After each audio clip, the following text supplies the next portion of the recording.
It seems like an exaggeration to say that democracy in America is in danger. Just hours after the attack on the Capitol by extremists on January 6, 147 Republicans refused to certify the election of President Biden. A new book has exclusive reporting on Senator Mitch McConnell and House Minority Leader Kevin McCarthy and their views on President Trump and his role in the attack. It also focuses on the first year of the Biden presidency. New York Times reporters Jonathan Martin and Alexander Burns detail all the national traumas that have led us here in their new book. It is called This Will Not Pass: Trump, Biden, and the Battle for America's Future. And Alex Burns is joining us this morning. Good morning. Good morning. Thanks for having me. We appreciate your time here. So you write about traumas. There are obviously many traumas that we could talk about. How did you organize the book? Well, look, I think we set out to write a book about the 2020 campaign, but as you and your viewers know, that election turned out to be unlike any other in our lifetimes. You had a pandemic, you had the murder of George Floyd and the protest movement that followed, and then, of course, you had Donald Trump's attack on the 2020 election. And at some point, it became inescapably clear to us and inescapably clear to the major characters in the book, the leaders of our country politically, that this was not just an ordinary campaign. This was a test of the American political system itself. What's interesting, too, is to see the public face of politicians and sometimes an inside look at their private discussions. I want to play some audio. In your reporting, you had the New York Times revealing this recording of House Minority Leader Kevin McCarthy just 2 days after the attack on the Capitol, telling a group of GOP leaders that he did not believe Trump would voluntarily step down. One personal fear I have, I do not want to get into any conversations about him pardoning anything like that. I mean, the only discussion I would have with him is that I think this will pass, and it would be my recommendation we should do that. I mean, that would be my take, but I don't think he would take it, but I don't know. But since that time, we've seen Kevin McCarthy visit Donald Trump in Mar-a-Lago, saying he is loyal to Trump. Senator Lindsey Graham, somewhat of a similar public stance, private stance. What do you think this says? Is this Trump's party still, or is it just the ideology of Trump?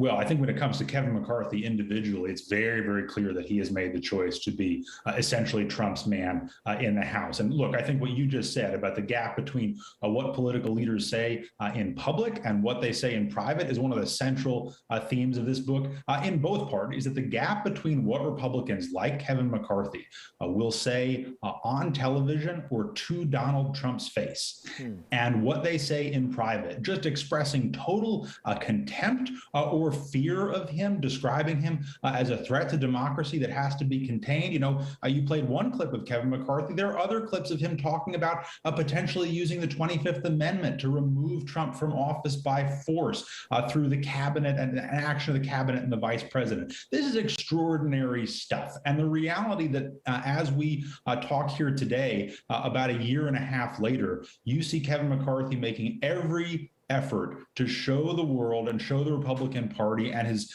colleagues in the House that there's no daylight between him and Trump. I tell you some pretty bleak things about the way politics works in this country, and particularly in the Republican Party. Were you able to get Kevin McCarthy to talk to you for this book? Well, look, I mean, I'm not going to get into sort of individually who we spoke to, because we did a lot of interviews that were not on the record. But, you know, Kevin McCarthy's voice and his perspective is extensively reflected in the book, in part because of recordings like the one you just played. Okay, fair enough. It seems like you look at both parties and it seems like a struggle for identity with the Democrats, progressives versus more traditional Democrats, and Republicans in particular, with Liz Cheney and Mitt Romney. Adam Kinzinger are kind of the three people that stand out to me as people who are more traditional Republicans. What do you think about this push and pull within both of those parties and how this may end up? Does it end up in a three-party system potentially?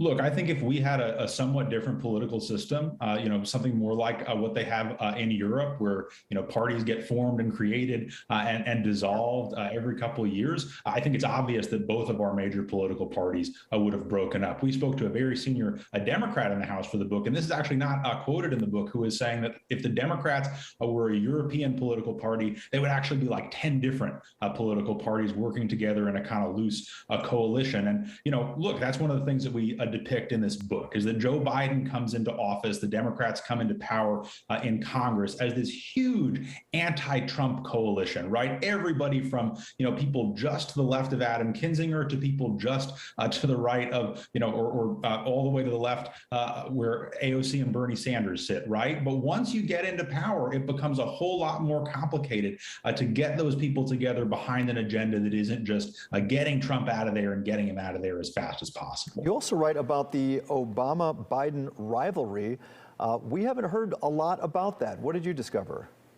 Well, I appreciate you bringing that up, and I do want to mention there is a whole lot of Chicago and Illinois representation in this book, and Barack Obama is, of course, part of that. Look, the public narrative about the Obama-Biden relationship is that they're, brothers and the best of friends, and just hand in glove all the way through their 8 years together in office. And the reality, as many of your viewers will know, is a little bit more complicated than that. That there's a little bit of friction between the men. That Biden has never forgotten the way he was treated by Obama's White House staff, that viewed him as this sort of like annoying blowhard uncle character. And Obama, watching Biden come into office and immediately knocking out this major legislative victory in the American Rescue Plan, really bristled when there was that period. It's hard to remember it today, given where Biden is now, but there was that period at the beginning of 2021 where he was a popular new president, getting big things done, and you started to hear people in the Democratic Party saying,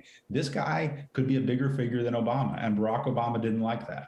Interesting. Traumas on both sides of the aisle. Again, the book is called This Will Not Pass, Trump, Biden, and the Battle for America's Future. You can follow Alex on Twitter. There is his handle there. Alex, thanks so much for your time this morning. Thanks a whole lot. Thanks, Alex. We appreciate it.